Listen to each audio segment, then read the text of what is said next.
Well, we were going to talk to you today about critical thinking. You always hear me talk about bring thinking. We're going to take it just a little bit different to you. Critical thinking, and I have Dr. Linda Elder joining us on the show here.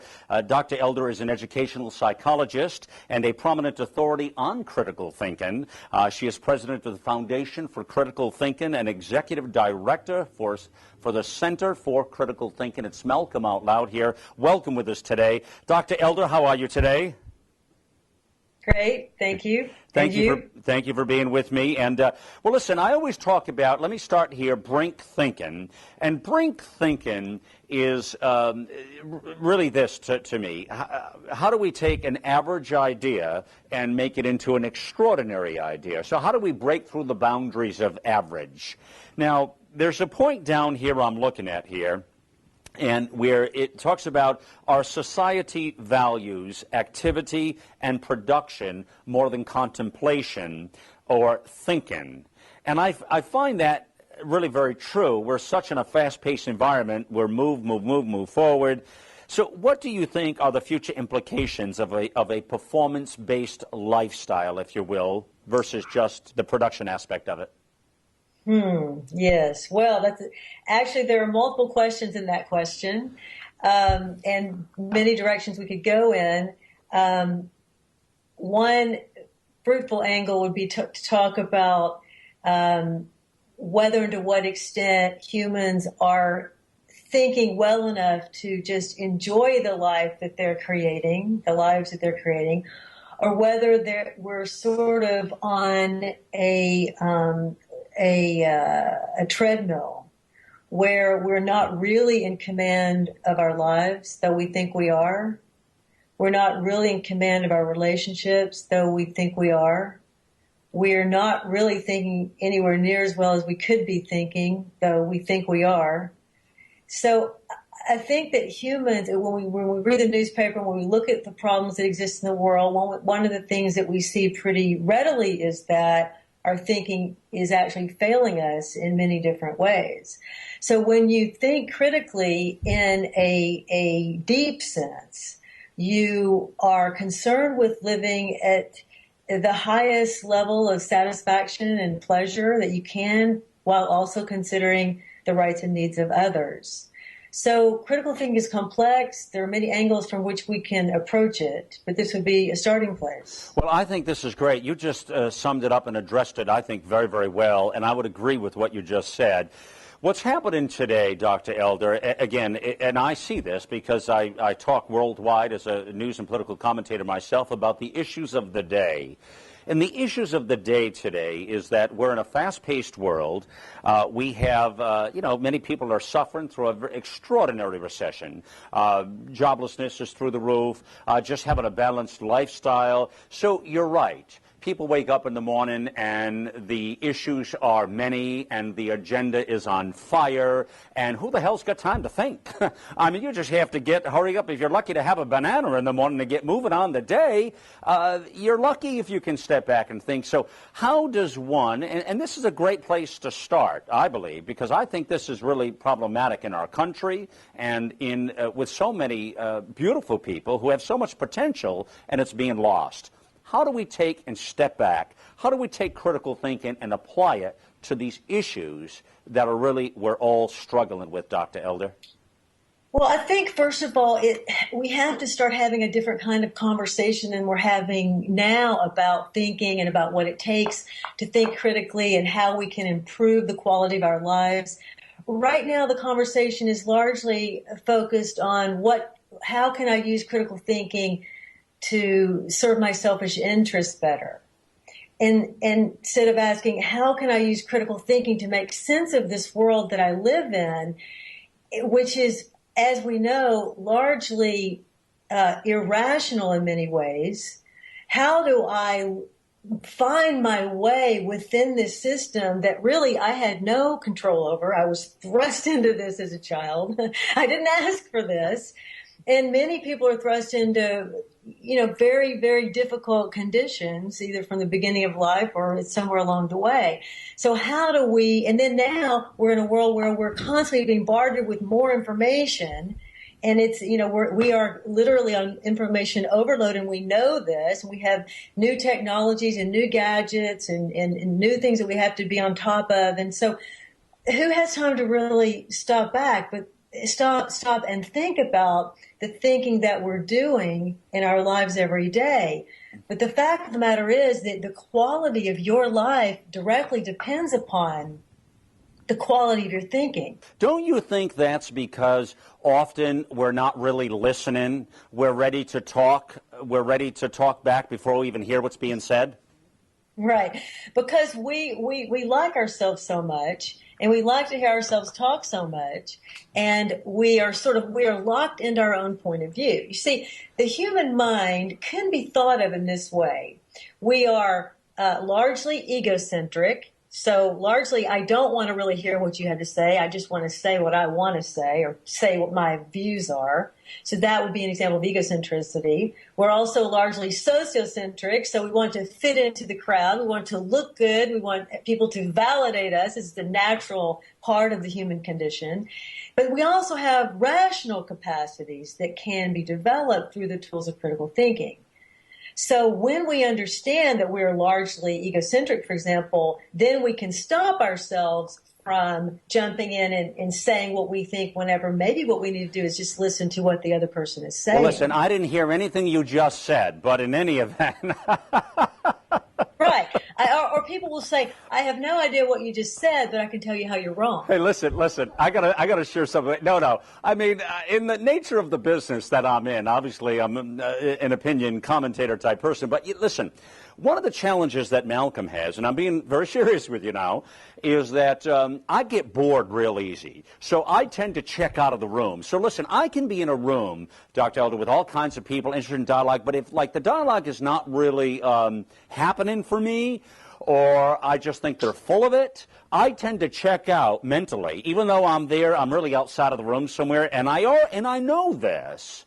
And I don't mean to be disrespectful, but then you know what happens? When I do come back into the room and I realize they're still talking, I usually, and if they say something that kind of clicks my brain, I'll say, oh, would you repeat that again, please, out of respect? But actually, I'm really saying that I'm really not interested in anything they have to say anyways because they're a bit of a buffoon. What do you say to that?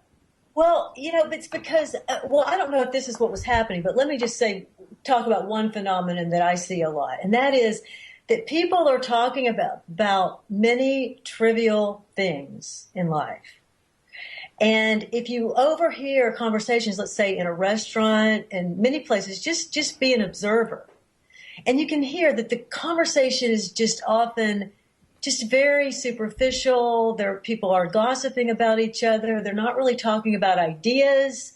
They don't know really how to pursue ideas. They've been through schools where they were indoctrinated largely into the ideologies of the culture. They did not learn tools of disciplined reasoning. And so this is one of the problems that you may be pointing up. There are others. Right. Okay. All right. Let's get to we're having a great dialogue back and forth about the essence of thinking. I want to bring in some of the ideas of the tools, and I don't want to miss out on some of the books, and because I'm really fascinated with the conversation and where you're at here. You've co-authored several books: Critical Thinking, Tools for Taking Charge of Your Learning in Your Life, and another one, Critical Thinking, Tools for Taking Charge of Your Professional and Personal Life. 25 days to better thinking and better living. And we can all use help in that area. Let's talk about a couple of those tools. What are things that people can do, Dr. Elder, to make their life more productive for themselves in regards to this critical thinking? Well, there are some easy things that we can do right away. First of all, we need to think of critical thinking as a complex set of skills that you will develop increasingly over time. And so you think of this as you would, for example, learn to play tennis. In the beginning, you're going to have some basic tools that you begin with, and over time, you're going to get better at this. So to sum that up then, if you would give me again the essence, because a little bit of what you said I didn't hear, just in a bit of a summary mode. The biggest thing we want people to take away and understand about critical thinking, I believe, is to step back from, I guess, not so much reality, although maybe it is. I don't know, Dr. Elder, but to step back, really understand where they are at this journey of their life, and being able to make some real, I would think, more conscious decisions of, I kind of tackle a problem, by the way, by looking at all angles, all sides of it. I call it break through the boundaries. And, Okay, well, you know, you get I'm to sorry. a question everything stage. Does that make sense? Yes, it does. And I was going to mention that. So I was mentioning some of the tools, and in the 30 Days book, we mentioned these and others. Like, here are some things that you can test on a day or a week. You can try these ideas. For instance, you can say, okay, let's follow through the implications of our reasoning, or let me follow through the implications of my reasoning this week, and let me really focus on this question. If I do this, what might follow? This would be one example. Or let's say I have a problem entering other people's points of view, and I start to realize this about myself. So I can say, okay, wait a minute. What is it that I don't want to hear about what this other person is saying? And I want to mention that many of us think well in certain parts of our lives. For instance, you may be good at thinking within someone's point of view, let's say in an interview, but you may not be so good at thinking within the point of view of an intimate lover or a child, right? So we're not necessarily as skilled within every domain of our lives. And so where we're not as skilled, the tools of critical thinking become more valuable. People can visit our website, criticalthinking.org. We have lots of resources there for people. We've been at the Foundation for Critical Thinking. We've been around for 33 years, coming upon our 33rd International Conference. So there are many tools for getting people started. I like it. Just say people just need to start somewhere, but people need to realize that it is me who needs to solve the problems in my thinking. In other words, people need to not think about what are the problems in someone else's thinking, but what are the problems in my thinking. Right, right. And when we do that collectively as a species, then we can begin to cultivate in earnest, fair-minded, critical society. Well, I find in society, Dr. Elder, there are too many people who I don't think we really want to help each other out. There are a lot of people who, I just get this sense out there that people are really quickly, there's something to this, and where people are just always knocking each other down, and they really don't want to celebrate success. And it's very disturbing to me, and I'm seeing it time and time again in my life. And it's a problem. It's one of those problems I have on my hot list, you know, of things we need to really talk about and accomplish ahead. What do you think to that point? I think it's true. I mean, and in some cultures, it's worse than in other cultures. We can look at cultures historically and we can see that some cultures have been more concerned with the collective good than others. I think our society, with unbridled capitalism at our roots, we tend to take a dog-eat-dog world mentality, where sophistic thinking or thinking critically to serve my selfish interest is still largely the norm. And so until we realize that we're all in this together and we can all help one another, and if we help one another, we can all improve together.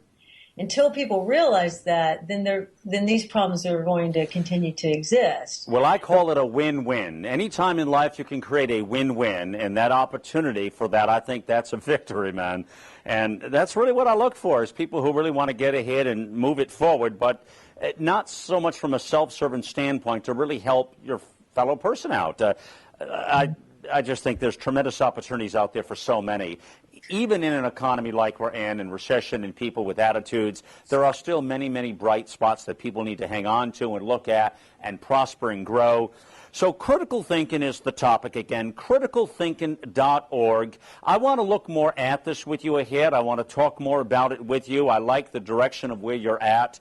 And it seems like it works very well on my framework for Brink Thinking, which I've got a full graph and chart on. Again, I spent almost 30 years in the advertising world, Dr. Elder, and dealing with clients around the world in boardrooms. And over the last 4 years have, changed up my life as a television radio guy, but really is to bring my message of opportunity, hope, in all various cycles, not just the political news, but I think in the realm of what you're speaking about, thinking, business, so on and so forth, I applaud your work and what you're doing. And criticalthinking.org, they can find out more right there, right? Yes. Yeah. And what's the last book you have out what's the title of it, please? It's 30 Days to Better Thinking and Better Living through Critical Thinking. Well, you have And it's on our website. It's on the website. Okay, you have a great conversation going on this. So let's take it further. Again, it's the stages of critical thinking development again. If you're going to have a brain thinking lifestyle, folks, you've got to certainly get into the critical thinking mode, step back, take a look at things, and then get brilliant in your life and figure out where you got to go next. You got to listen, I think, to people like Dr. Elder who can make sense of this thing. So it's Malcolm Out Loud. Thank you for joining me, Dr. Elder. We'll be back again and talk with you more on this. And again, folks, you just got to put this all to use for yourself and ask yourself the question, when are you going to make the leap?